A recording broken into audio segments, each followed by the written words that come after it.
함께 법보다 주먹 진행하겠습니다. 서정욱 변호사 모시겠습니다. 어서 오십시오. 예, 안녕하세요. 예. 이 이태원 참사와 관련해서 이제 많이 알려졌기 때문에 여러 가지 사실관계를 되풀이할 필요는 없겠고요.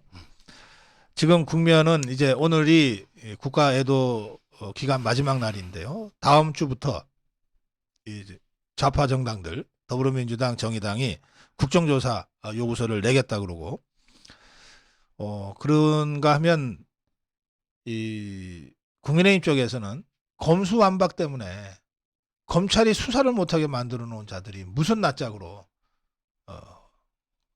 그 셀프 조사라고 경찰 수사를 비난할 자격이 있냐, 뭐 이렇게 지금 맞서고 있습니다. 이 문제부터 좀 짚어볼까요? 어제 윤석열 대통령이요. 예. 조계사 이제 법회에 가가지고 네. 비통하고 이제 죄송한 마음이다. 네. 비통하고 죄송하다. 이렇게 이제 사과를 했거든요. 네. 근데 좌파들이 이게 무슨 사과냐. 국어 사전까지 하면서 이게 자꾸 이게 사과가 아니다. 이런 이제 글들이 많이 올라옵니다. 네. 저는 지금 대한민국에 두 세력이 있다 봐요. 하나는 이제 윤석열 대통령 중심으로 네. 정말은 이제 비통하고 죄송한 마음으로 애도하는 이런 이제 우리 자유우파가 있고요. 그다음에 다른 한 세력은 문재인, 이재명을 중심으로 한 네. 미안하고 고맙다는 세력이에요. 미안하고 고맙다. 이 말은 이제 문재인이가 2017년 3월 10일 네. 그때 팽목항 가가지고 얘들아 너희들의 혼이 뭐 별빛이 되었구나 하면서 천만 촛불이 되었다. 그러면서 이게 미안하고 고맙다. 이런 데 방명록을 썼잖아요. 네. 이런 데 고마워하는 네. 겉으로는 이제 애통해하면서도 속으로 이렇게 웃으면서 희생에 고마워하는 네. 바로 이제 촛불이 타오르지 않겠나. 네. 이런 데 전복시키려는 이 두 세력이 지금 이게 정면 충돌하고 있는 네. 이런 데 상황이다 이렇게 봅니다. 그때가 2017년 3월 10일 예. 헌법재판소가 박근혜 대통령 파면을 결정한 직후 문재인이가 팽목항으로 달려가서 미안하고 고맙다. 예. 이렇게 글을 썼죠. 예. 지금은 이제 오늘도요. 네. 오늘도 이제 광화문에 불화가 났잖아 서울시에서. 네. 그리고 이제 시청 근처에서 이제 뭐 10만 명이 촛불을 들겠다. 네. 전국에도 이제 8군데 들겠다. 네. 이런 이제 선동 세력이 있어요. 이 자들은요. 네. 뭐라냐면 이게 얘들아 너희들이 이태원의 별빛이 되었구나. 너희들의 혼이 천만 촛불이 되었다. 네. 이러면서 이게 미안하고 고맙다. 지금 이게 고마워하는 희생을 이게 웃으면서 고마워하는 이런 세력이 저는 크게 보면 이게 문재인, 그다음에 이재명도 고맙죠 수사, 그다음에 박지원, 네. 그리고 이제 서훈, 그다음에 김의겸 이런 자들은 이게 이태원의 참혹한 죽음에도 고맙다 웃으면서 이런 데 세력이 또 이게 촛불 들고 난동을 부리려는 이런 상황입니다. 네. 뭐 어떤 보도에 보니까 요즘 이재명이가 좋아 죽겠는데 속으로는 표정 관리하느라고 힘들어한다고 그러더군요. 지금 이게 이재명이가요. 네. 참사에 대해서 이제 한 번도 이게 진짜 슬퍼한 적이 없어요. 옛날에 이재명이가 이제 판교 있잖아요. 아, 거기 환풍구 있었죠. 환풍구. 그때 16명이 사망할 때도 국회 할 때도 이게 희죽희죽 웃으면서 완전히 비웃듯이 조롱하고 있잖아요. 그리고 이제 2020년에 이천 물류센터 화재 있잖아요. 네. 그때는 이제 막 칼럼니스트 황교익이하고 떡볶이 네. 이런 데 먹방을 찍고 있었잖아요. 경남 창원에서. 예. 예. 이재명이가 한 번도 이게 남들의 죽음 앞에 그리고 이게 세월호 집회할 때 텐트 속에 누가 있었냐 말이에요. 그걸 김부선 씨한테 물어봐야 돼. 누가 있었는지. 이재명이가 세월호 집회할 때 광화문에 네. 제가 말 안 하겠습니다. 네. 따라서 저는 이재명이가 지금 이게 웃음기 가득 머금고 있죠.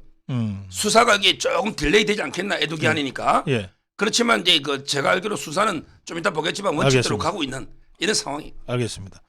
그런데 이번에 뭐 정말 이태원의 영웅들, 의인들이 정말 많은 그 역할들을 하셨어요. 그리고 알려지지 않은 의인들, 알려지지 않은 무명의 영웅들은 훨씬 많을 겁니다. 자, 그럼에도 불구하고 경찰 지휘부의 행태는 정말 이해가 안 되거든요. 이건 왜 그런 겁니까? 뭐 저는 이게 전 정권 탓하고 싶진 않지만 네, 그렇지만 이게 팩트는 팩트 아닙니까? 네, 팩트는 네, 결국은 이제 그 세월호 이후에 네. 매뉴얼이나 이게 달라진 게 하나도 없는 거예요. 음, 말로만 이게 뭐 어떻게 개선하고 어떻게 하고 뭐 심지어 이게 돈을 몇천억 들이가 무전기 있잖아요. 네, 그러면 이제 경찰 소방이 전부 이게 다 들을 수 있거든요. 네. 이것도 전혀 이용이 안 됐지 않습니까? 음, 제 말은 전부 이게 세월호를 정치적으로만 이게 이용해 먹었지 실질적으로 이게 바뀐 게 하나도 없고 네, 그리고 이제 경찰도 전부 이게 문재인의 남자들로 알박기 인사했잖아요. 예를 들어 이제 가장 경비가 중요한 게 종로, 네. 광화문, 그다음에 서울시청 중부, 그다음에 이태원 용산 이런 분들에게 최고의 전문가들로 배치해야 되잖아요. 네, 근데 완전히 정실 인사를 해버린 거죠. 대표적인 게 이제 용산서장 이임재 있잖아요. 네, 이 사람에게 제가 보기에 문재인의 남자, 문의 남자, 그다음에 이재명의 공범이다. 아하, 저는 이렇게 봅니다. 왜 문의 남자냐? 예, 이 사람에게 경찰대 국인데요. 네, 고향인데 그 한평 전라도 덕을 많이 본 거죠. 그때 호남 인맥이 경찰대 많았잖아요. 네, 그러니까 이제 구례 경찰서에서 경력도 없으면서 구례 서장 하다가 이제 바로 용산 이게 불가능합니다. 인사 시스템에서 불가능해요. 예. 그러니까 이제 그 문재인 정권에서 완전히 벼락 출세한. 그 구례경찰서장 하다가 예. 서울청 기동 4대장을 거쳐서 예. 용산경찰서장이 됐거든요. 그러니까요. 예. 지금 이게 이분이 과연 이런 최고의 그 전문가인가 이런 데 그 의문이 들고요. 네네. 그리고 이제 작년 2월달에 FIU라고 금융정보분석원 아, 예. 거기 이제 김만배 용산서거든요. 어. 용산서로 이제 수상한 자금 흐름이 있다. 김만배 대장동. 아하. 이걸 이게 왔는데 음. 몇 달 동안 이게 그대로 뭉개버렸잖아요. 아하. 이재명 정권 저는 내통했다 봅니다. 네네. 그래서 이제 용산서장 이임재는 문재인의 남자면서 이재명의 공범이다. 저는 이렇게 단언하는 거예요.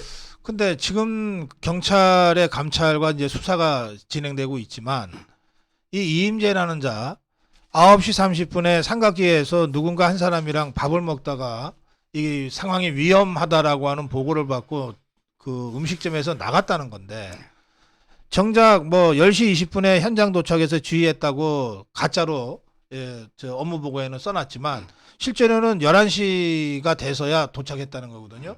그래서 이 이임재의 1시간 반 이자가 보고받고 바로 출동만 해서도 현장에 참사와 발생하기 전에 현장에 도착했을 텐데 그랬다면 뭔가 좀 달라도 달랐을 텐데 이게 좀 제대로 된 경찰서장이라면 하는 아쉬움도 있고 도대체 이자는 1시간 반 동안 뭘 했냐 이건 어떻게 봐야 됩니까?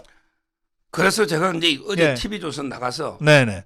지금은 이 경찰이 수사한다고 쇼를 벌이고 있죠. 네. 경찰이.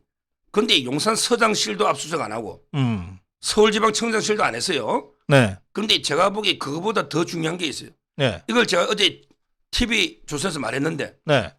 바로 이제 용산 서장 이임재의 핸드폰을 압수해라. 아하. 이게 빠져 있어요. 제일 중요한 게 이겁니다. 그 조국이도 핸드폰 안 하더니.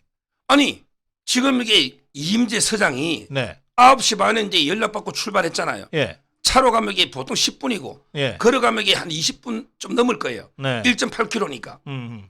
근데 그렇게 늦게 도달할 수가 없는데 그 시간에 이게 보통 가면 통화를 하잖아요. 네. 근데 아마 이게 사적인 폰으로 했을 것 같아요. 공용폰 통화가 없으니까. 네. 자, 그러면 이게 누구한테 뭘 먼저 다른데 비선에 보고를 했는지 어떤 일이 있었는지 이 핸드폰의 통화 내역이나 이걸 빨리 압수해야죠. 제일 중요한 게 그 사이에 아무 통화도 없이 갈 일 없잖아요. 네네. 저는 그걸 다시 한번 이렇게 강력하게 촉구합니다. 이임재 서장의 핸드폰부터 압수해라. 이걸 이렇게 촉구하고. 네. 근데 그 이임재 서장은 범죄 혐의가 많아요. 어허. 왜냐하면 이게 가장 큰 거는 허위 공문서 작성입니다. 지금 이제 그 서류에 보면 10시 20분에 도착해가지고 네, 현장 지휘했다. 지행글록에 서류를 꾸미놨잖아요. 아하. 근데 11시 5분에 왔거든요. 이 말은 이게 45분 땡겨놨잖아요. 허위로 지시도 안 한 걸. 네. 이거는 명백하게 그 허위 공문서 작성이고 만약에 9시 30분에 보고받고 서장이 제대로 했다면 네. 즉시 서울청에 보고가 되고 1분 내에 카톡이든 뭐든 네. 그러면 이게 서울청에서 즉시 비상 발령하면 거기 인근에 있던 모든 경찰 서초소에도 기동대가 있고 네. 많잖아요. 그러면 이게 9시 반이면 사고가 10시 15분입니다. 45분의 골든타임이 있는 거예요. 그렇죠. 충분히 막을 수도 있고 피해를 대폭 줄일 수도 있는 거예요.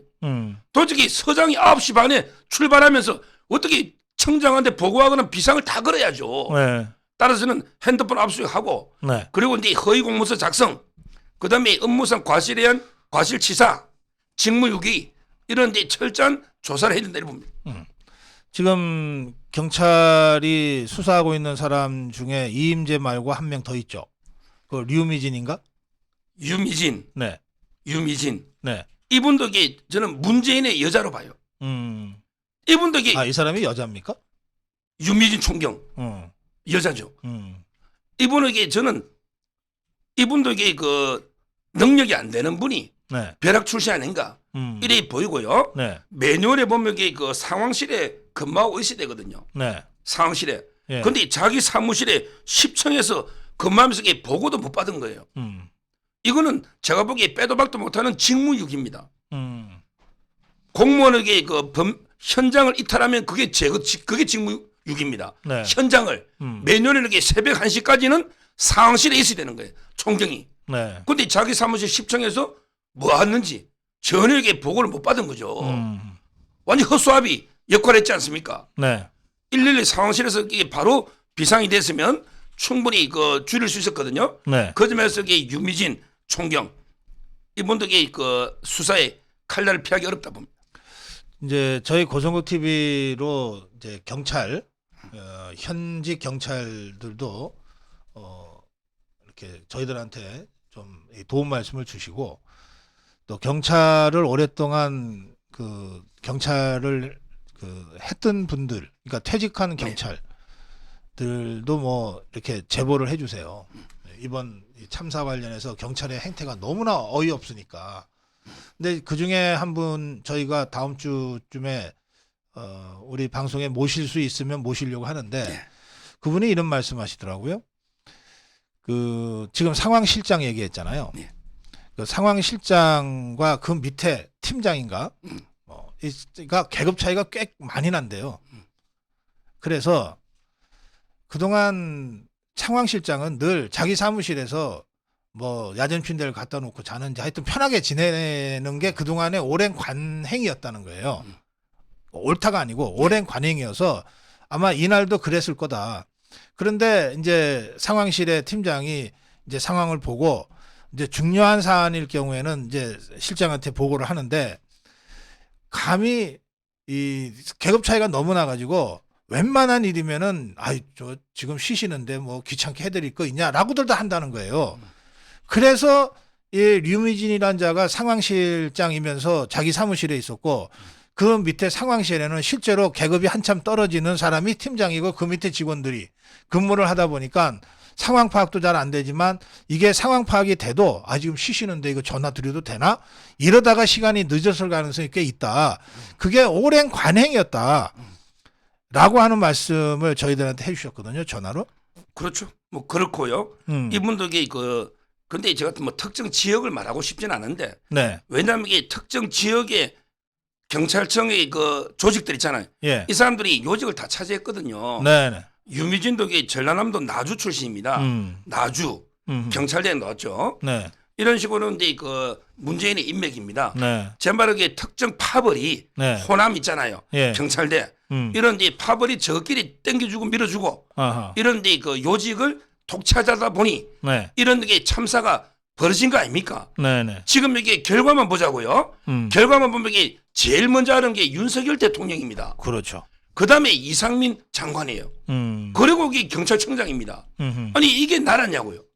지금 이게 정상적인 시스템 나라라면 현장에서 바로 즉시 실시간으로 서장한테 가고 서장이 지방청장한테 가고 네. 지방청장이 경찰청장한테 가서 행안부 그때 대통령한테 오는 이게 정상적인 시스템 아닙니까? 네. 근데 이게 완전히 거꾸로 돼 버렸잖아요. 네. 네. 그때 브리핑할 때 보십시오. 나름대로 이게 소방 관계자들은 좀 이게 팩트 입각해서 보고를 하더라고. 그렇죠. 근데 경찰은 보이지도 않고 우왕좌왕하고 있지 않습니까? 완전히 경찰 시스템이 붕괴된 거예요. 네. 얼마 전에 울릉군에 공석 경보 내렸잖아요. 예. 근데 그때 서장이 조기 퇴근해가지고 텃밭에 상추기 딴 거 아닙니까? 상추 뽑고 있었다도. 이게 말이 되느냐고요. 예. 지금 이게 그만큼 저는 경찰이 완전히 무너졌다. 지금 이게 경찰이 뭐 경찰국 만든다고 집단 저항하고 했잖아요. 네. 본인들부터 이게 되돌아봐야 됩니다. 네. 알겠습니다. 그런데 이제 어쨌든 그 112 신고 전화에 대한 경찰의 대응, 이거를 경찰은 당연히 이거 공개 안 하려고 했겠죠. 예. 근데 윤석열 대통령의 강력한 지시로 이제 공개가 됐잖아요. 우선 윤석열 대통령의 이 112 녹취록 공개하라, 국민들에게 공개하라라고 하는 지시는 어떻게 평가하십니까? 그거는 이제 너무나 당연하고 네. 잘한 조치죠. 네. 요즘에 그 은폐할 수가 없어요.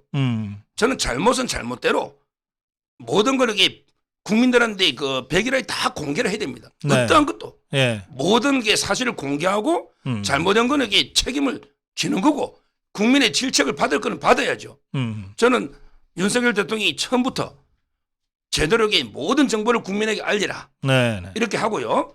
그리고 이제 본인이 어떻게 보면 이게 그 가장 신속하게 그 현장 대응을 잘하고 있거든요. 네. 네. 지금 이게 윤석열 대통령이 꼭 경찰 파출소장처럼 혼자 뛰다니고 있는 모양새요.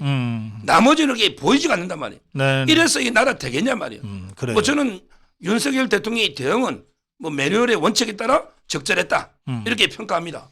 그러니까 이 112 그 녹취록도 어떻게 보면은 이제 윤석열 대통령과 윤석열 정부, 지금 경찰도 윤석열 정부의 경찰이니까 이게 굉장히 부담이 될 수 있는 내용들이 있었던 것 아닙니까?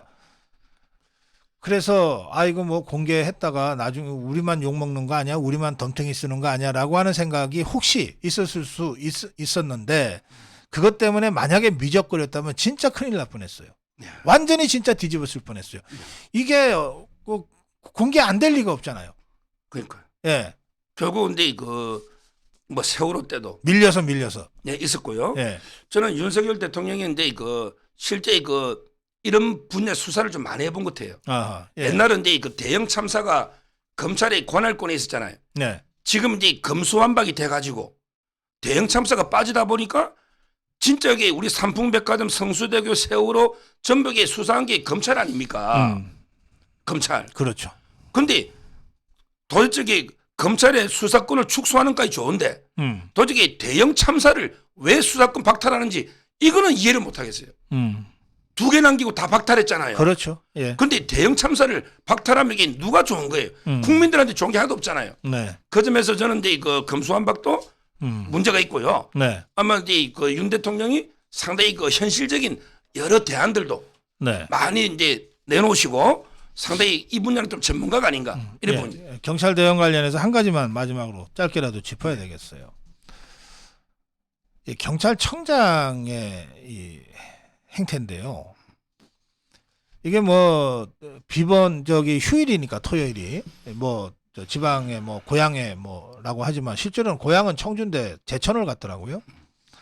제천 경찰서장을 할 때 같이 근무했던 경찰들과 뭐 등산을 했다 그러는데 등산을 하고 캠핑장에서 잠을 자다가 전화를 놓쳤다는 건데 자 이게 말이 되는 겁니까? 당일날 토요일날이라고 하는 게 10월 22일 날 그 전주 토요일 날 좌파들이 대통령실 포위하겠다 그러면서 시위 진행했잖아요. 집회하고 시위까지 했잖아요. 그거 삼각지 로타리 근처에서 강력하게 우리 자유파가 저지하고 그러니까 남영동까지 행진하다가 돌아선 거 아닙니까? 그 똑같은 거를 29일 토요일 날 했거든요. 좌파들이. 그리고 여기에 맞서서 자유파들 집회가 있었어요. 그게 삼각지 인근 아닙니까? 그게 예정돼 있었어요. 그리고 22일 날 이미 이 집회는 몇 시 정도까지 간다는 거를 확인한 거 아닙니까? 경험상. 이게 대통령실을 향해서 집회하겠다는 수만 명의 군중 시위가 예정돼 있던 상황입니다. 그리고 이태원 헬리데이 축제가 3일간 토요일부터 시작해서 3일간 10만 이상의 인파가 모일 거라고 하는 것도 다 예고가 돼 있었던 거예요.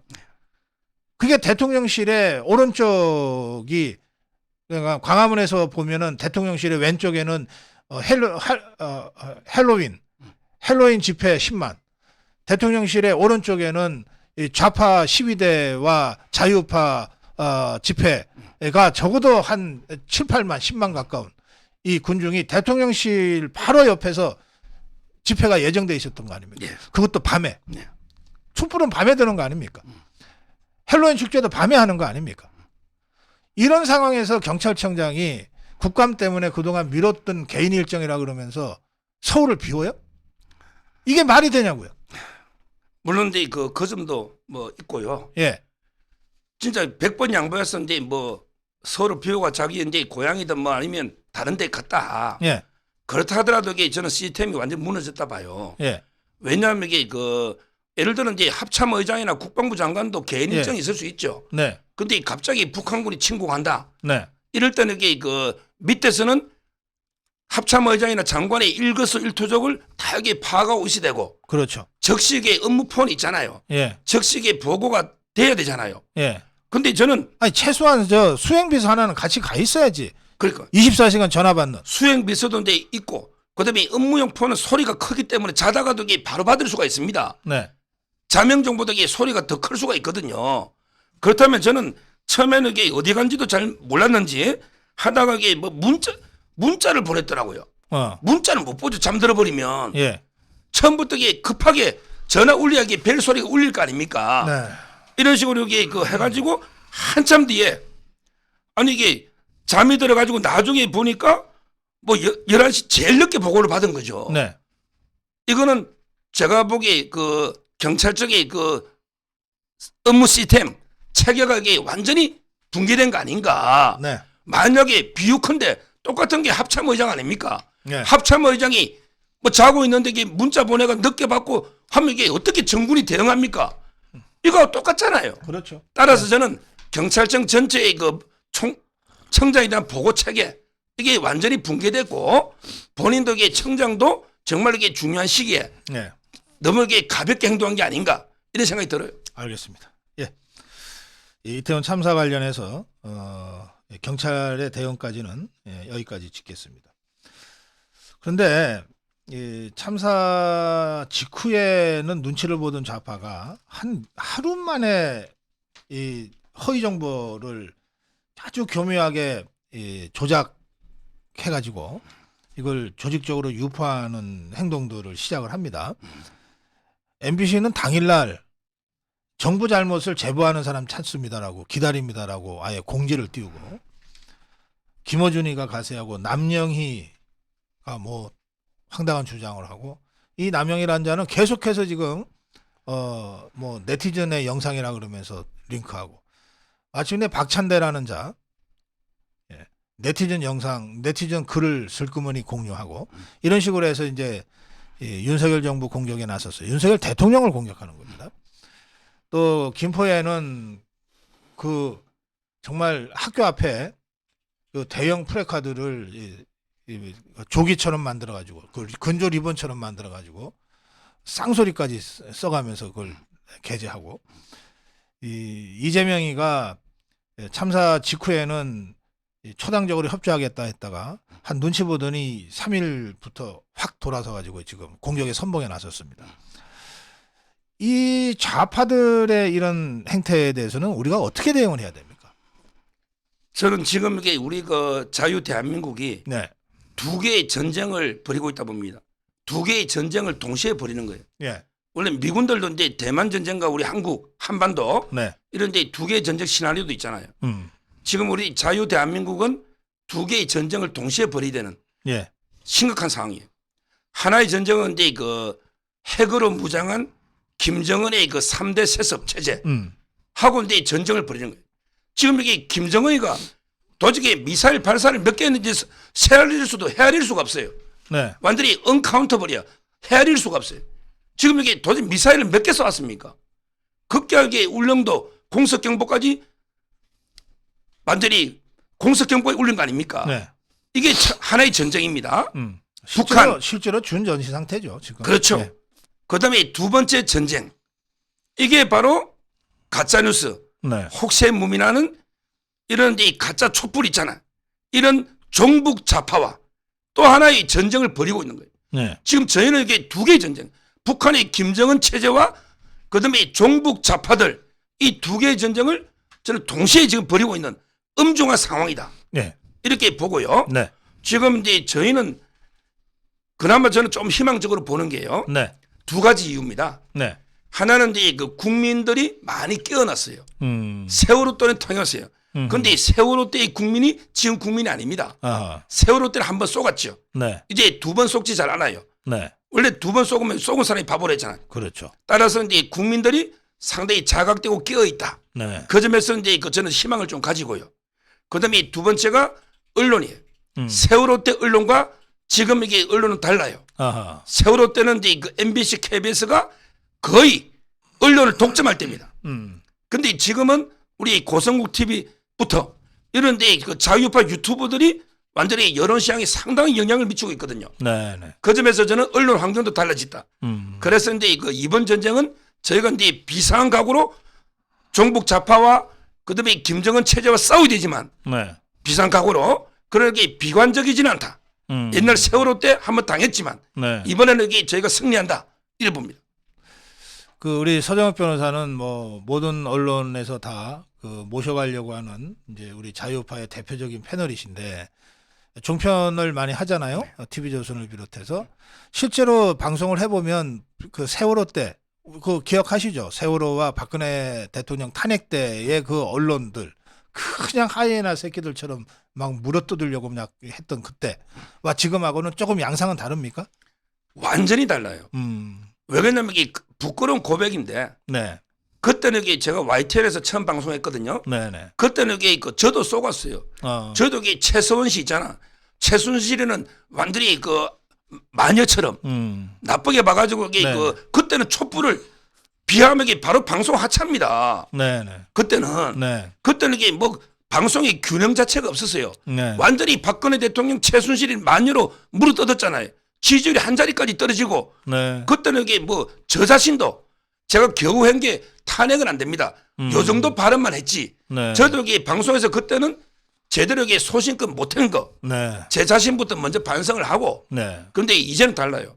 제가 연합뉴스만 일주일에 두세 번 나가거든요. 네. 금요일은 고정이고 나가면 이게 제가 할 말 다 합니다. 네. 제일 중요한 게 YTN 연합뉴스 보도 채널이에요. 여기서 이게 싸워야 되고 그다음에 TV조선 채널 A나 이런 데 나가서 이게 또 싸우고 네. 지금은 이게 그 방송 환경이 나름대로 조금은 그때보다 네. 물론 지금도 많이 미흡하죠. 그때보다는 조금은 TV조선이나 그래요. 이런 게 조금 나아진 면은 있어요. 알겠습니다. 역시 이제 우리 유튜브가 일단 베이스 캠프 역할을 하니까 또 필요하면은 최전방에 나가서 GP 역할도 하니까 예. 그런 면에서 좀 시너지를 조금씩 만들어갈 수 있을 것 같습니다. 여기 댓글에 그 당시에 고성국 박사도 패널이었다고 그러는데 예, 세월호 때도 그렇고 저 박근혜 대통령이 탄핵됐던 그때도 뭐 제가 프로그램 진행도 하고 그리고 뭐 패널로 활동을 했는데 참 외로웠어요. 굉장히 외로웠습니다. 예. 매일매일 들어오는 뉴스라고 하는 게 다 좌파들이 만들어낸 뉴스들이었거든요. 그러니까 그 뉴스를 가지고 이제 종편을 하거나 보도 채널에서 뭐 토론을 하지 않습니까? 이거 분명히 말도 안 되는 뉴스인데 어쨌든 뉴스라고 하는 거예요. 제가 그것이 가짜 뉴스라고 검증할 수단은 없어요. 패널 뭐 그냥 정치 평론하는 패널에 불과한 제가 모든 언론이 쏟아내는 그 가짜 정보를 하나하나 어떻게 다 팩트가 아니다라고 확인을 하고 다닙니까? 아닌 것 같아. 그런데 이게 가짜 뉴스라고 하는 확인은 할 수 없는 상태에서 제가 좌파들과 싸워야 되는 거예요. 예. 굉장히 외롭고 힘들었습니다. 그런데 진짜 더 힘들었던 건 뭐냐면요. 지금 옛날 방송 얘기가 나와서 말씀드리는 건데 원래 좌파다라고 딱 호가 난 자들하고는 별로 무섭지가 않았어요. 하면 되니까. 그 자들이 주장하는 진실과 내가 생각하는 진실이 다르면 서로 다투면 되잖아요. 그런데 이렇게 1대1로 붙는 경우는 별로 없잖아요. 되게 2대1을 하지 않습니까? 네. 그러면 이른바 자유우파 쪽이라고 두 사람 안 치고 좌파 쪽이라고 두 사람 안 치는데 내 옆에 앉은 자가 더 겁나는 거야. 예. 그게 문자가- 유승민 같은 자죠. 아니 그럼요. 한참 좌파랑 싸우고 있는데 근데 저 혼자서 이 발언을 독점할 수는 없잖아요. 다 돌아가면서 한마디씩 해야 되는데 내가 실컷 하고 있는데 갑자기 우파인 줄 알고 내 옆에 앉은 자가 갑자기 엉뚱한 소리 하는 거예요. 아 저는 고성국 박사하고는 생각이 다릅니다. 아 저도 뭐 저 보수 평론가지만 고성국 박사하고는 제가 생각이 다릅니다. 이래 버리면 그 순간 뭐 완전히 게임이 끝나버리는 거예요. 제 논리가 아무리 그 발라도 네. 정확해도 그렇게 3대1이 돼버리는 순간 게임은 끝나는 거예요. 그렇습니다. 그리고 고성국이 혼자서 고집 부리는 사람이 되는 거라고요. 네. 바보 만드는 게 아주 여반장이에요. 그렇습니다. 그래서 제가 그런 일을 몇 번 겪고 난 다음에는 마주 앉은 좌파 차라리 3명 앉혀라 그랬어요. 내 1대3으로 할게. 이게 위장 우파 좀 앉히지 마라. 이거 좌파다. 제가 그래도 방송 생활 한 40년째니까 뭐 프로그램 CP나 메인 작가한테 그 정도 얘기는 할 수 있는 인연이 있단 말이에요. 네. 그 제가 오죽 답답했으면 그랬겠어요. 그렇습니다. 예, 차라리 좌파 3명 앉혀라. 1대1로 싸울게. 1대3으로 싸울게. 나 그거 괜찮다. 이게 뭐냐 말이야. 한참 싸우고 있는데 등 뒤에서 칼이나 찌르고 이런 유승민이 김무성이 같은 자를 자꾸 내 옆에 앉히려고 그러냐. 오죽 답답했으면 그렇게까지 호소했겠습니까? 저도 이게 충분히 이해하고요. 예. 제가 근데 가짜뉴스 혹세무민하는 이제 그 4명 있잖아요. 예. 4명을 이게 반드시 저는 처단해야 된다 봐요. 4명. 예. 예. 혹세무민 4명. 4명. 예. 첫째는 이제 그 MBC입니다. 아주 이게 가증스러워요. 지금 이게 그 이후에 전부 예고된 참사다, 예고된 인재다 예. 이렇게 떠들잖아요. 네. 근데 그 금요일 날 있죠. 네. 금요일 날 보니까 그게 MBC가 원래는 금토일 3일 동안 방송하려고 했어요. 근데 노조 때문에 금요일 방송한 거예요. 그러니까 헬로윈 축제를. 예. 예. 이태원에 축제하니까 가라. 네. 경찰이 인원을 늘려가지고 안전하다. 네. 뭐 이런 식으로 이게 홍보를 했잖아요. 음.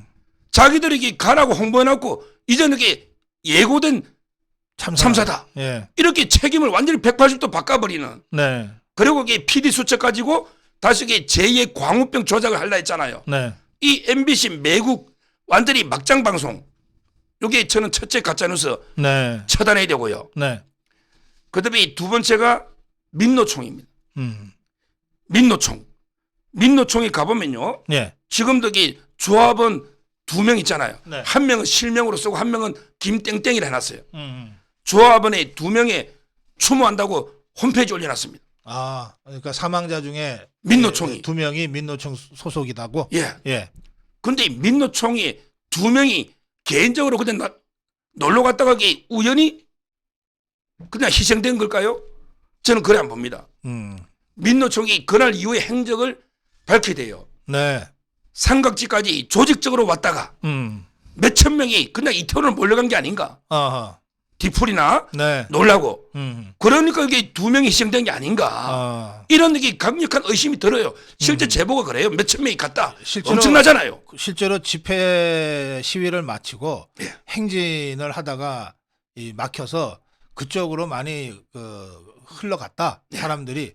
아니 뭐 그 자체는 뭐 이상할 거 없어요. 예. 그런데 어쨌든 그랬다는 그 목격담들이 많이 있어요. 그러니까 네. 저는 이런 이제 그 다른 데로 빠져야 되는데 결국에 헬로윈 축제는 이게 그 근원이 아일랜드나 미국 이쪽 아닙니까? 네. 아니 틈만 하면 반미하는 사람들이 이태원은 미군들이 주로 온대요. 네. 근데 그런 데로 간다? 이것도 이게 이상하잖아요. 위선적이잖아요. 네. 네. 따라서 이제 민노총의 행적도 밝히라. 네. 가짜뉴스. 두 번째 네. 네. 이렇게 보고 세 번째가 이제 그 가짜뉴스 전문가 있잖아요. 네. 가짜 뉴스 공장장 바로 이제 그 털보 김어준 있잖아요. 예. 와 김어준에게 그 한동훈이가 마약과 전쟁이가 마약 때문에 사고 났다. 근데 그 경찰에 한동훈 장관이 지시한 적도 없고 여기 마약 담당하고 무슨 관계 있어요? 한동훈 장관이 경찰을 어떻게 지휘합니까? 그러니까요. 아무 관계도 없고 한동훈을 물고 늘어지는 거예요. 예. 그리고 여기 과거에는 뭐 일망통행을 했다는 거예요. 이게 가짜뉴스 아닙니까? 그게 김어준이가 뭐라 그랬냐면 방송에서 2017년인지 2018년인지 제가 기억은 나지 않지만 하여튼 내가 일방통행하는 그 폴리스 라인을 봤다 이렇게 돼 있거든. 이자가 이게 분명하지가 않은 거예요. 정확하지가 않은 거야. 적어도 방송하는 사람이면 이거 팩트 확인을 해야 되거든. 예. 근데 이렇게 애매모호하게 해놓고 지 생각에 지 기억에 그랬다고 주장하니까 나중에 이게 거짓말로 드러난 거 아닙니까? 아, 내 기억이 잘못됐나 봐요. 이러고 도망가겠다는 거거든. 아니 이재명이도 기억이 안 난다는 거 기소했잖아요. 네. 기억이 나야 되는데 안 나면 확인해야죠. 음. 그 이재명이도 김문기 모른다고 기억이 안 난다. 그러니까 김어준이도 기소해야 됩니다. 이번에는 진짜 빨리 나가면 안 돼요. 예. 김어준이 이 자가 이게 그 세월호 때도 이제 고의로 침몰시켰다. 그래가 영화를 만들었죠. 그날 바다. 이래가 돈을 이렇게 44억 매출 올렸잖아요. 자기 돈벌이 수단으로. 여론도 조작하고 여론조사 꽃이라고 만들었잖아요. 네. 요런데 김어준 반드시 이번에는 잡아야 됩니다. 아. 그 다음에 그 뭐 까면 안 되지만 네 번째 남영이라고 있잖아요. 네. 이거는 이제 뭐 제가 보기에 그냥 무식하면 뺨 한 대 때려 끝내면 되는데 무식한 게 아니고 저는 고의로 자꾸 퍼뜨리니까 이자도 이게 그 처벌해야 돼요. 남영이가 원래는 이제 인하공전로가 스튜디오스를 대한항공에 6년을 했거든요. 그다음에 유시민의 개혁당에 있다가 그때 비례 안 되고 공천 받은 게 윤상현 있잖아요. 인천의 미추홀에 안상수하고 거기에 그 나와가 떨어졌잖아요. 네. 근데 아무리 무식하지만 설마게 용산서에 대략 몇 명이 이걸 알 거 아니에요. 용산서 다 합치봤자 700여 명 될 거예요. 근데 그걸 700명이 윤석열 경호 때문에 못 놓다. 네. 200명은 이게 뭐 마약이 어떻다. 이건 명백하게 고의로 의도적으로 퍼뜨린 거잖아요. 과실 명예훼손은 처벌 안 되지만 고의잖아요. 이자도 이게 저는 처단해야 된다. 네. 그래서 이번 기회에 대표적으로 이 외에도 뭐 박찬대부터 한두 명이 아니에요. 한두 명이. 근데 대표적으로 MBC, 그다음에 민노총, 네. 그다음에 김어준, 그다음에 남영희 이런 자들은 본보기로 네. 참수해야 된다 봐요. 알겠습니다. 그 지금 가짜 뉴스 관련된 그 엄격한 사법 처리를 말씀하셨으니까 예. 그 무슨 첼리스트 뭐가 있습니까? 이거는 이제 그 예. 거의 이제 그 바로 밝혀질 것 같아요. 예. 제가 이제 그 그게 저 첼리스트, 한동훈 장관 그거죠? 예. 예. 첼리스트 이제 그 이름이 최하신데요. 네. 최하신데 이게 제가 저번 주에 그 방송을 좀 했는데 네. 그 사장하고 마담이 저를 속여가지고 네. 제가 이제 결과적으로는 잘못된 방송이 돼버렸어요. 아, 그래요? 예. 왜냐하면 제가 이제 그 베네치아라고 갤러리아 맞은편에 골목길에 그 클래식 바 최하가 근무했던 갤러리 하면 압구정동? 예, 예. 갤러리아 맞은편에 그 베네치아라는 네. 그 바가 있어요. 예. 거기에 제가 단골로 가는데 거기 이제 그 사장하고 마담이 있어요. 네. 제가 단골로 가니까 이제 그 최하 씨에 대해서 제가 물어봤더니 그 사장하고 마담이 옛날에 논현동 있을 때 옛날에 자기 데리고 있었다. 요즘은 이게 근무 안 한다. 저한테 그랬거든요. 네. 그러면서 이게 최하 씨가 이제 그 알코올 중독이 있고 허언증 환자다. 이렇게 저한테 말했단 말이에요. 아하. 그러니까 저는 이제 그 첼로는 몇 번 봤는데 얼굴을 제가 잘 못 알아보니까 네. 믿고 이래 방송을 했던 거죠. 아하. 예. 근데 그 저하고 그 가게를 자주 가는 선배가 네. 최하 씨 핸드폰 번호를 가지고 있는 거예요. 아하. 핸드폰을. 네. 번호를 땄더라고. 그러니까 이게 그 야, 내하고 얼마 전에 그 가서 최하 받지 않냐? 그 가게. 그래서 제가 이제 그 사장한테 왜 거짓말이냐 했더니 고백을 하더라고. 실제 그 최근에도 그 가게에 몇 번 이게 그 알바를 한 적이 있어요. 네. 그 최하 씨가 이제 그 동가는 남자 있잖아. 네. 최하 씨가 스토커라고 폭로했잖아. 근데 그 남자가 폭력을 너무 심하게 둘러요. 50대의 돌싱입니다. 50대. 그러니까 최하 씨가 이제 그 폭력을 휘두르니까 옷도 제대로 못 입고 신발도 못 신고 도망치 나온 거죠. 그때 그 바 사장이 50만 원을 빌려달라고 빌려준 거죠. 그 돈도 빌려주고 거래하고 네. 그다음에 거기서 연주도 하고 이런 게 최하 씨인데 네. 아마 이제 그날 녹화도 남자가 자꾸 이게 막 협박을 하니까 왜 연락도 안 되고 안 오느냐. 이러니까 이게 그냥 그 가게 근무한 게 기억이 나니까 가게 모습을 갤러리아 안에 네. 이걸 쭉 이게 그 남자한테 말한 걸 남자가 녹음해서 그대로 이게 김어김이 갖다 준 거죠. 자기의 위험을 이제 회피하려고 거짓말로 한 거죠. 나 이런 일 때문에 내가 못 갔다 이렇게 변명하려고 한 거를 그 50대 남성이 녹취를 해서 김우겸한테 갖다 줬다. 그렇죠. 근데 김우겸한테 갖다 줬어요? 더 탐사로 갖다 줬어요? 김어김이. 김우겸이한테. 김어김이. 예. 중간에 또 전달자가 또 있죠. 남자고. 예. 근데 그 바는 기자들도 많이 왔어요. 5번 말좀 이게 좁은 골목에 차는 한 세네 대밖에 주차를 못해. 그다음에 유명한 바 모양이고. 예. 우리나라에서는 제일 유명하죠. 클래식 바가 큰 게 두 개 있어요. 그거하고 강남구청 앞에 네. 둘 다 제가 자주 가봤어요. 둘 다. 네. 근데 그 바에 보면 이제 그 밖에는 홀이 있고 그 연주하고 그 테이블이 3개 있어요. 그다음에 저 안쪽에 룸은 떨어져 있기 때문에 네. 룸 몇 개 있는데 그거는 이제 합동으로 회식을 못 하죠. 아하. 예. 근데 중요한 거는 그 바에는 입구에 항상 CCTV가 있어요. 옛날에 이게 단순 유흥주점 허가거든요. 아하. CCTV가 있어요. 음. 그러면 이제 그 7월 달에 CCTV 있잖아. 네. 요거를 이렇게 딱 틀어보면 누가 온지 안 온지 금방 드러나는 거예요. 아하. 그러니까 이제 그 우리 그 건사랑 시민단체가 이제 고발했잖아요. 네. 고발하니까 서초서에 했거든요. 네. 서초서가 이제 그 이틀 만에 고발인 조사를 하고 아하. 그다음에 최하 씨한테 바로 소환장을 바로 보내버렸어요. 빨리 오라고. 아하. 왜 서초서가 다 내사를 했지. 아하. 해보니까 그게 100% 허위거든. 아하. 이게 진짜라면 수사 뭉개겠지. 그게 지금 가끔 가보셨다 하니까 가끔이랑 지금 자주 갔지. 더 탐사나 김우겸이의 주장은 30여 명의 김앤장 변호사 네. 거기에 뭐 대통령 한동훈 장관이 뭐 합석을 해서 뭐 술자리가 벌어졌다 이렇게 돼 있잖아요. 네. 그런 공간입니까 그게? 그 공간은 이게 그 열 몇 명 앉기도 어렵다니까요. 해석할 수가 없는 좁은 공간이고 주차가 안 되고요. 그다음에 그 입구에 CCTV가 항상 있다니까요. 고막에 털어보면.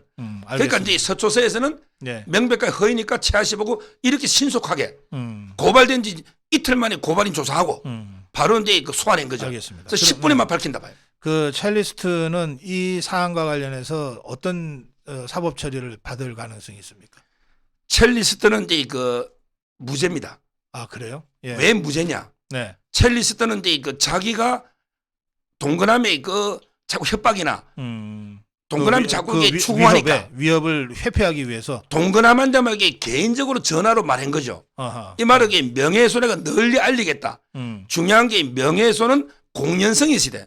공연성이라는 거는 불특정 다수인에게 알리는 거예요. 네. 그러니까 여러 사람한테 알리거나 아니면 이게 불특정. 만약에 최하 씨가 기자한테 제보하면 그건 처벌돼요. 아하. 왜 기자는 전파성이 있잖아. 그러나 여러 군데 전파되잖아. 개인적 통화였다는 거죠. 개인적 통화인데 남자가 녹음해가지고 알릴지는 상상도 못한 거지. 아하. 남자 한 명한테 이야기한 거잖아. 네. 이 말은 이제 그 공연성, 명예훼손의 의도는 없는 거예요. 설사 이 첼리스트가 거짓말로 자기 위험을 모면하기 위한 의도로 거짓말을 했다 하더라도 그리고 그 거짓말이 다른 사람에 의해서 자신의 의도와 관계없이 퍼져버렸다 하더라도 이 첼리스트 자체는 무죄다 이거죠. 그렇죠. 알겠습니다. 그럼 그 다음에 그 남성은 어떻게 되는 거예요? 남자도 이게 무죄입니다. 아 무죄예요? 남자는 이게 근데 자기 사는 여자가 말하니까 녹음해서 그대로 준 거지. 진짜 자기는 믿었다. 어허. 내 같이 사는 여자가 말하니까 믿었다.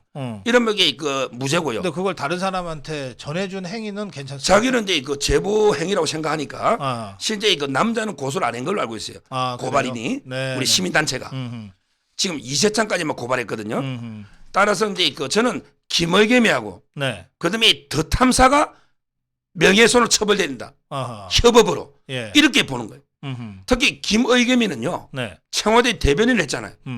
근데 그 최하 녹음 보면 야 우리가 갑자기 있는데 1시쯤에 윤석열 대통령이 갑자기 불쑥 들어와가지고 뭐 노래하고 이래 놓거든요. 녹취록에. 아하. 예. 그러면 이 대통령이 오는데 몸 검사를 안 합니까? 몸 검사를 했다는 말이 없어요. 그다음에 대통령이 오면 휴대폰도 안 됩니다. 근데 핸드폰도 다 돼요. 그러면 이게 최하 씨가 진짜 폭로하려면 이게 현장 녹음을 했겠죠. 아하. 윤석열 대통령이 동백 아가씨 부르는 걸 녹음하거나 김현장이 떠드는 걸 현장 녹음이래요. 그러면 이게 근거가 되잖아요. 근데 녹음한 게 전혀 없죠. 왜? 온 적이 없으니까. 온 적이 없으니까. 그러니까 김의겸이는 이게 대통령이 출두할 때는 몸검사부터 핸드폰이든 모든 걸 이게 알고 있거든요. 그렇죠. 그러니까 자기에게 가짜라는 걸 명백히 알아요. 가짜지만 나는 이게 면책특권이 있으니까 국회에서 일단 이게 폭로해가지고 이슈를 덮자. 이재명. 아하. 이런 의도거든요. 거기에 더 탐사가 노련한 거죠. 자기들 또 협업했다는 말은 공모했다. 자백했잖아요. 네. 따라 저는 김의겸과 더 탐사에게 피해가기 어렵다. 이런 말. 그 김의겸이가 어쨌든 그 국정감사에서 한동훈 장관을 추궁했잖아요. 그거는 면책특권이라고 김의겸은 생각했을 거예요. 이게 설사 이게 거짓말이라 하더라도 죽었더니 뭐 면책특권인데라고 했을 건데 그 부분은 법리적으로는 어떻게 됩니까? 법리적으로는 이제 그 판례가 명백하게 허임을 알고도 국회에서 발언한 경우는 면책특권이 적용 안 된다. 아. 이게 대법원 판례가 나왔고요. 어허. 그건 뭐 확고한 판례입니다. 네. 그거로도 처벌될 수 있고. 예. 그게 아니고 이제 그 외부에서 더 탐사하고 공범, 아, 공보다 협업했다 했잖아요. 그거는 국회 바깥에서 벌어진 그렇죠. 문제니까. 한동훈한테 당한 거죠. 한동훈이가 야합했냐 하니까 야합이 아니고 협업했다. 이거는 이제 이미 뭐 자백한 거예요. 따라서 이제 그 처벌이 될 수밖에 없는 조만간에 밝혀집니다. 알겠습니다. 자, 이제 이재명 수사 상황 좀 짚어봐야 되겠는데 정영학의 메모가 이제 발견이 됐어요. 그 원래 그 대장동을 비브리 힐스 같은 이 주택가 전원마을처럼 야트막하게 저층으로 하려고 했는데 유동규가 그걸 반대했다. 뭐 이런 메모도 있고. 하여튼 좀 정리 좀 해주실래요?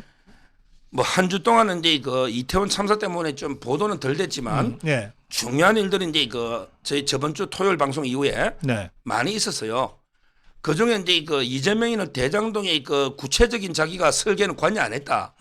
계속 이게 잡아댔거든요. 아하. 자기는 이게 포괄적으로 처음에 했고 구체적인 거는 전혀 관여 아닌 것처럼. 그런데 이제 그 정영학의 메모나 유동규 씨의 폭로에서 네. 시시콜콜 모든 작은 부분까지 이게 다 이재명이 다 지시했다.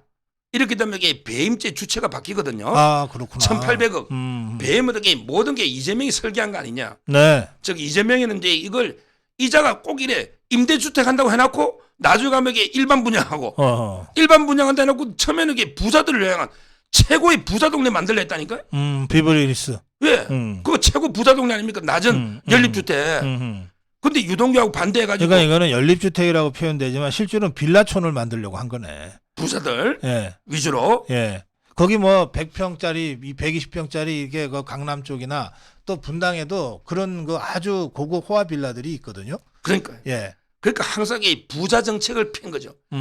이재명이가 뭔데 그 뭐 예를 들어 이제 그 약자들을 뭐 부양해주고 강자들은 억누르고 뭐 이런 게 막 했잖아요. 네네. 실제 행동을 보면 전혀 아닙니다. 억강부약이라고. 그렇죠.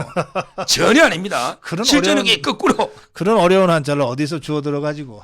아, 그거 많이 쓰는 용어죠. 그 옛날에 억강부양 중국책. 이재명한테는 어렵다니까요. 예, 그것도. 예. 그러니까 이제 그런 모든 설계를 리라고 돼. LEE. 리. 이재명한테 이게 다 보고해서 결제하에 이루어졌다. 그러면 이게 김만배가 배임의 유동규가 배임의 책임자가 아니고 그 영어로 그분이라는 거지. 영어로 리라고 썼다는 거죠. 그렇죠. 그 이재명이 그 난 리 모른다 그러겠네. 뭐 어떨지 모르지만 예. 그런데 그 정영학 씨나 이런 이제 그 메모가 다 나오고요. 네. 그리고 또 중요한 게 나온 게 김만배 씨 정영학 녹취록이야. 아. 이게 나옵니다. 김만배가 정영학한테 너 우리 이재명이가 대통령 되면 너도 이게 청와대 가서 크게 한 자리 요직해야지.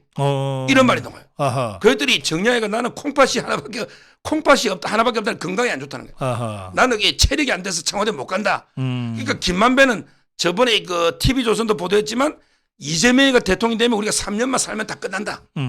이런 게 말을 했거든요. 그러니까 자기는 이재명이 대통령 된다고 믿고 그러면 이제 자기들이 올인한 거죠. 올인한 자기들에게 정령 너도 청와대 한 자리 한다. 이런 게 진술도 나왔고요. 우리가 대장동 해서 제대로 정치자금 만들어서 화끈하게 밀어주면 설사 나중에 문제가 돼도 아 이재명이가 대통령 되면 다 알아서 다 풀어줄 거야. 걱정하지 마. 한 몇 년 갔다 오면 되지. 너는 막 청와대 들어가고. 그렇죠. 어. 그게 이게 놓고요. 그다음에 또 세 번째 중요한 놓은 게 지금 성남 FC 있잖아요. 예. 여기에 기소가 임박했거든요. 애도 기한 때문에 밀린 거예요. 네. 제가 보기에 11일 중에 정진상이 구속하면서 성남 FC를 기소하는데 예. 우리가 이제 성남 FC 할 때 뇌물할 때 두산건설 했죠. 네. 그다음에 네이버, 농협, 현대백화점 이런 거 했잖아. 네. 그런데 결정적인 노죠. 나무기가 어. 이제 위례에서 돈을 좀 벌었잖아요. 네. 한 400몇십억 돼요. 나무기 가장은 얼마 적지만 근데 그 위례에서 벌고 그 대가로 이제 그 이재명 측에서 야 후원금 좀 내. 완전히 이거는 위례의 대가입니다. 아하. 후원금을 5억을 성남 FC에 낸 게 노버렸죠. 이거는 뭐 두산건설보다 더한 거죠. 아하. 나무가 한 대 5억을 받았다니까요. 성남 FC가 이 두산건설보다 더한 이거는 직접적인 관련성이 있잖아요. 위례 신도시의 대가니까. 이게 기소가 좀 밀렸지만 바로 이게 될 거고요. 이게 남욱이 높고요. 그다음에 이재명이가 이제 20일부터 이번에 2차 재판입니다. 네. 선거법 있잖아요. 이번 2차 재판이거든요. 앞으로 이제 본 재판 가면 일주일에 한 2-3번씩 매일 법정에 갈 거예요. 네. 그런데 거기에 추가 증거가 유동규의 폭로가 나왔죠. 골프장. 유동규가 골프장 이름부터 카트 탄 거, 네. 요트 탄 거 전부 이게 정을 다 해가지고 검찰에서 이걸 추가 증거로 선거법 재판에 냅니다. 이번 22일 날 재판에. 그러니까 이런데도 네가 몰랐냐 이거죠? 그렇죠. 예. 그리고 이게 김문기 씨 데리고 대면 보고한 거. 몇 번 수차례 한 거예요. 대면 보고한 거. 골프. 이것도 이게 3명이. 이걸 모를 수가 없잖아. 검찰에 새로운 증거를 유동규 씨가 많이 갖다 주세요. 그럼 여기 선거법 재판에도 또 이게 검찰에 큰 도움이 되잖아요. 이런 일도 있고 엄청난 일들이. 그다음에 그 정진상이 있잖아요. 정진상이 집을 9월 달에 압수했거든요. 예. 근데 핸드폰은 어차피 안 불러. 전부 다 김용도 그렇고. 근데 집에 있는 그 컴퓨터 하드 디스크 있잖아. 네. 내장. 어. 요걸 이렇게 가져왔거든요. 근데 지금 40일째 풀고 있는데 요걸 곧 풀 것 같대. 아 그래요. 야 핸드폰 말고 컴퓨터 뒤에 그 하드 있잖아요. 네. 요걸 이게 비밀번호를 지금 40일째 풀고 있어요. 암호 가지고. 근데 제가 확인해 보니까 이건 풀 수 있대. 아하. 시간의 문제래. 예. 핸드폰 아이폰하고 틀린가 봐. 요게 풀리면 또 판도라의 상자가 열릴 겁니다. 지금 이게 정진상에 대해서도 압수수색. 뭐 수사는 이게 다방면에서 그대로 이게 원칙대로 직지 수사하고 있는 거예요. 예, 시간이 다 됐는데 제가 꼭 한 가지 좀 여쭤볼 게 있어서 한 5분만 더 쓰겠습니다. 그 권순일이 있죠. 예. 김만배가 8번이나 찾아갔다고. 네. 그 직후에 연구관들이 전부 네. 유죄 의견이었는데 거의 대부분이 네. 이거를 무죄로 해서 이재명이한테 날개를 달아준 족쇄를 풀어주고 이게 권순일이 아닙니까? 이자가 50억 클럽에도 이름이 올라가 있는데 그렇죠. 이자가 지금 수사 중입니까? 아니면은 그냥 자유로운 상태입니까? 수사로 이제 그 변호사법 위반으로. 수사 중이죠. 예, 변호사법 근데 어떻게 위반으로만- 이자가 대한변호사협회에다가 나 변호사 개업학계라고 신고를 할 수 있죠? 그거는 이제 그 반려 권고를 한 걸로. 예, 반려 권고하면 본인이 못하죠. 예, 지금 이게 그 우리 사람도 꼬리 자르기 있잖아요. 근데 범죄도 꼬리 자르기라는 게 있어요. 범죄도. 권순일 같은 경우에 누가 봐도 뇌물죄로. 네, 뇌물죄로 이게 처벌해야 되거든요. 네, 뭐 사후 뇌물이라도 사후에 받아도 뇌물이고. 네, 제가 보기에 대법관 시절에 비타500 박스도 의심스럽거든요. 왜냐하면 이게 비타500을 들고 가는 사람이 없어요 판사실에. 그렇지. 야, 저도 옛날에 판사실 많이 갔거든요. 요즘은 까다로워요. 예, 근데 비타500을 음료수 냉장고 열할 데가 없다니까. 대법관 정도 만나면서 그건 말이 안 되는 거예요. 비타500이 딱 가볍게 1억이 들어가는 그거 아닙니까? 예. 유동규 또 이번에 있었죠. 내연녀가 백팩 있잖아. 목격했다고 또 폭로가 있었죠. 예, 그러니까 저는 권순일이가 여기 그 그냥 뇌물. 그다음에 고문료 있잖아. 월천 뭐 고문료. 네, 1,500. 예, 1,500. 그것도 이게 사후 뇌물. 이런 걸 이게 안 하고 변호사법 위반으로. 이게 했다니까요? 벼락에도 낯짝이 있다고 예. 어떻게 이런 상황에서 변호사 개업하겠다고 신고하게 하는지 모르겠는데 정말 이게 찌질한 인간 같아요. 그런데 어쨌든 이자를 제대로 수사를 해서 이를테면 지금 검찰이 고생해서 수사 올려도 영장 신청해도 판사가 기각해버리면 완전히 맥 빠지고 수사 자체가 이게 제대로 진전이 안 되잖아요. 요즘 이게 사법부가 이게 저는 진짜 문제라고 생각하거든요.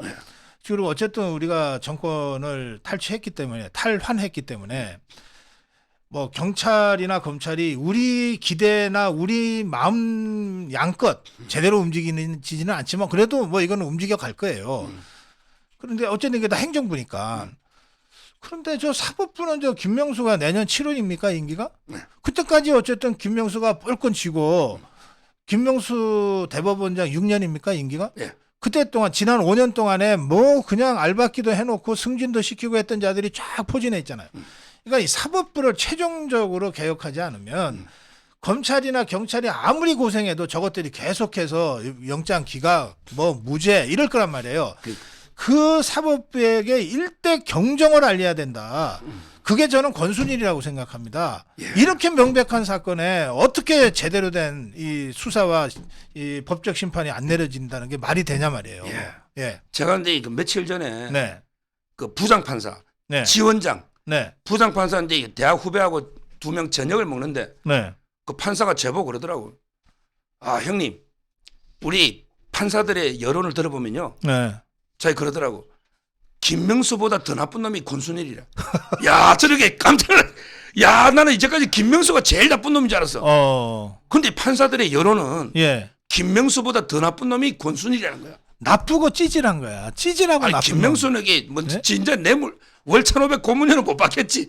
그럼 비타 500 박스는 못 받겠지. 놈. 네. 근데 김명수도 빨리 처리해야 됩니다. 왜 그러냐면 예. 자기가 지명권이 있어요.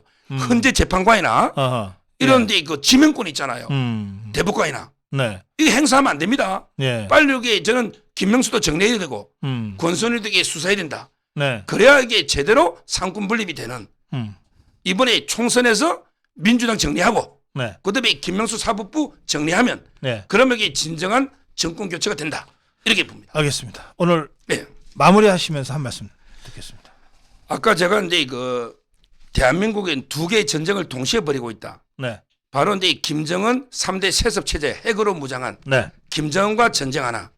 그다음에 종북 좌파 즉 가짜 촛불 있잖아요. 네. 난동 세력 이 자들과 이게 전쟁을 동시에 2개를 벌이고 있는 정말 이게 엄중하고 위중한 상황이다. 네. 이 말씀을 다시 한번 강조하면서 예. 근데 저는 희망을 봅니다.